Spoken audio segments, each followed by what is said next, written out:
doing today, sir? I'm good, sir. How are you? Excellent. Lovely to meet you. Thank you. It's nice to meet you as well. Super excited about this. So tell me, how did you? Why are you super excited? Because I mean, you're Lee Daniels. Like Aw, you you're so- created the You're most so some cute. amazing movies, television shows. Like I'm a huge Empire fan.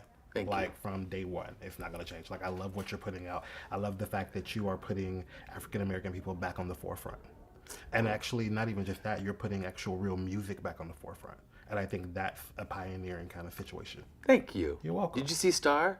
I did. What'd you think? I loved it.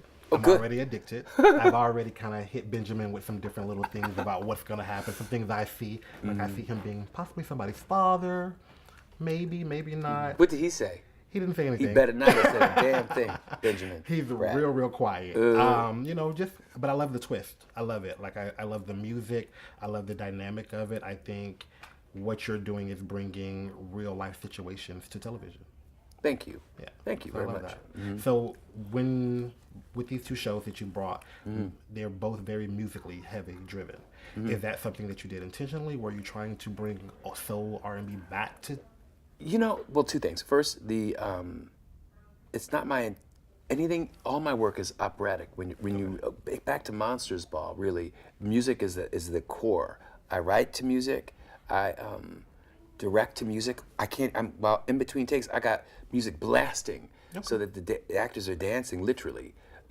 So it's part of. And it's a fabric. It's part of the fiber of my work. And the second part of that was that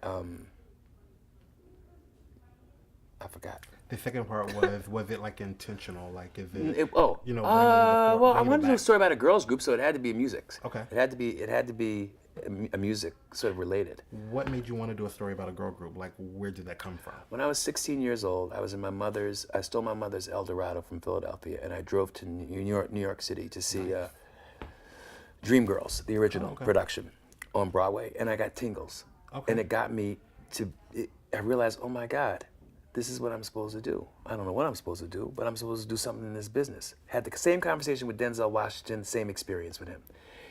Dreamgirls set the bar for me.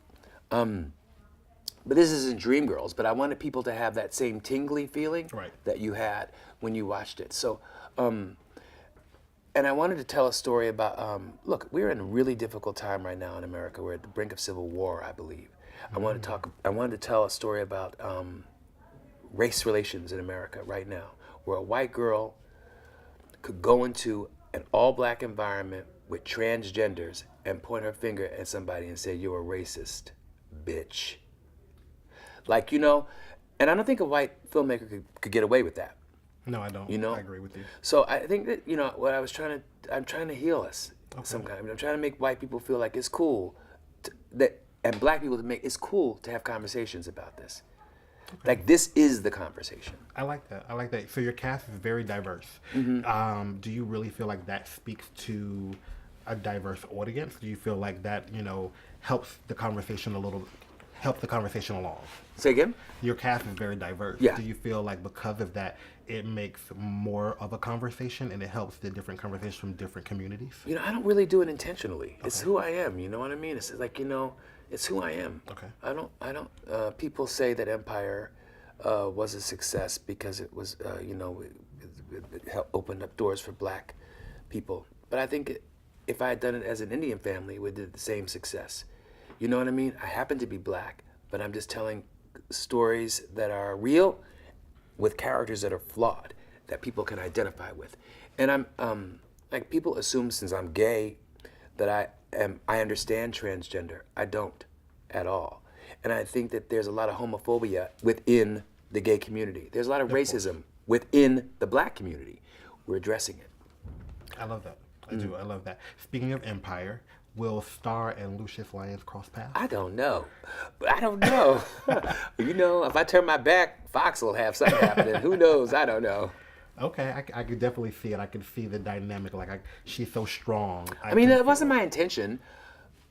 But now that you mention it, you seem to have the answers anyway about people's fathers and stuff like that. You're really frightening me, no, because I don't want them to know. Right. But we'll talk about it off camera. Okay, I love television. I love great script shows. So I am gagging that you already know who the father is. I pay attention, and I'm I'm intrigued. Like you got me hooked already, and I've only seen the first episode. Thank you. I think the second episode is better, and I hope that we're shooting on episode 4 right now, and I think that we are off to a great start. The girls are, look, there aren't any girl groups. They all implode. I agree. Back from the Supremes, and so I think that we're on a ride to see in real time how these girls are handling themselves. Really. Okay. I learned from Jamal and from Hakeem. I call him Jamal Hakeem. That's what I call him. Right. I call Taraji Cookie. That nothing could have taught them or prepared them for what was about to happen. I think the same thing for these girls. I don't think that they're not ready. No. I don't think America's ready really for the show. I agree with you. I think it's I think it's going to be something that people are really going to. I think it's going to hit them hard because there are stories within the stories, and I think a lot of people will actually catch that. So very good job. Thank you. You're welcome.